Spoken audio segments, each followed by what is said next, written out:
సూర్యాపేట జిల్లా Kodad BRS party MLA అభ్యర్థిగా Bollam Mallayya Yadav nomination దాఖలు చేశారు.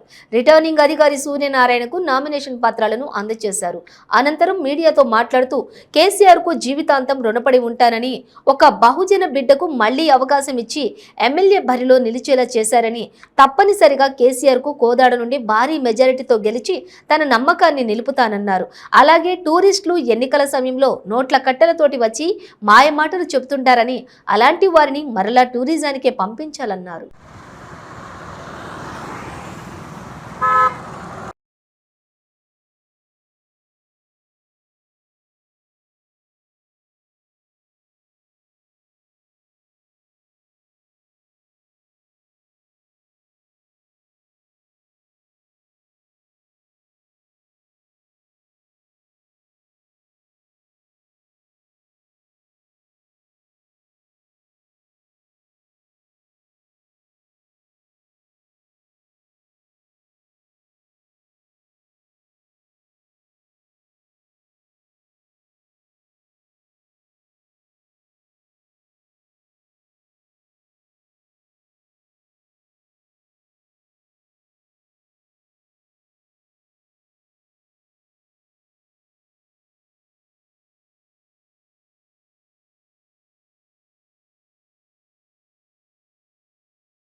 చూసినా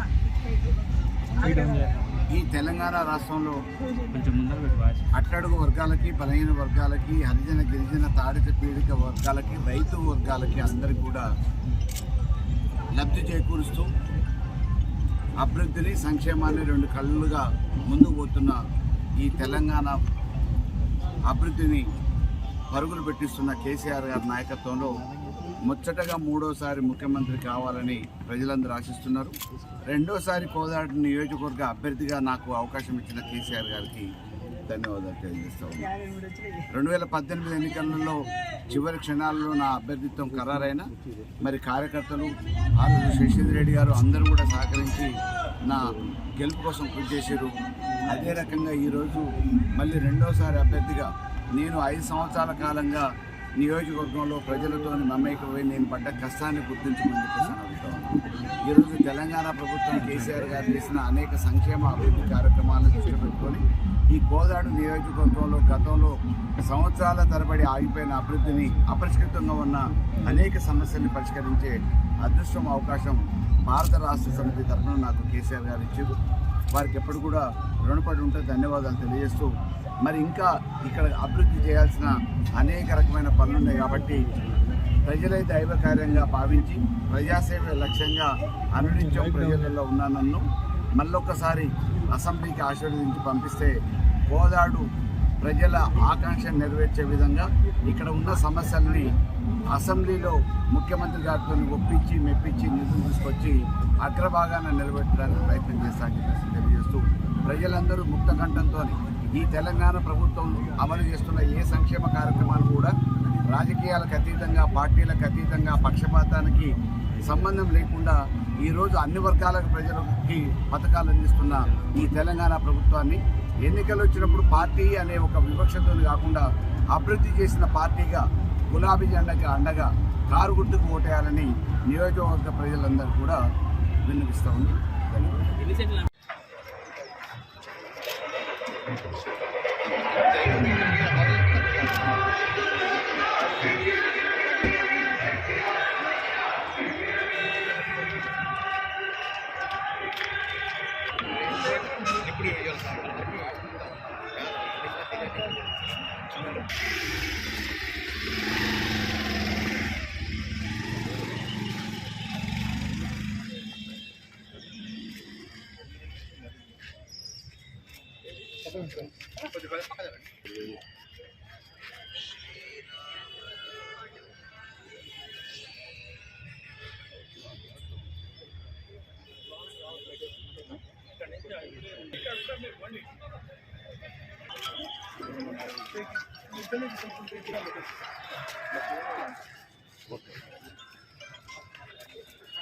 ఆ రెండు ఆఫీసేనా కెమెరా సార్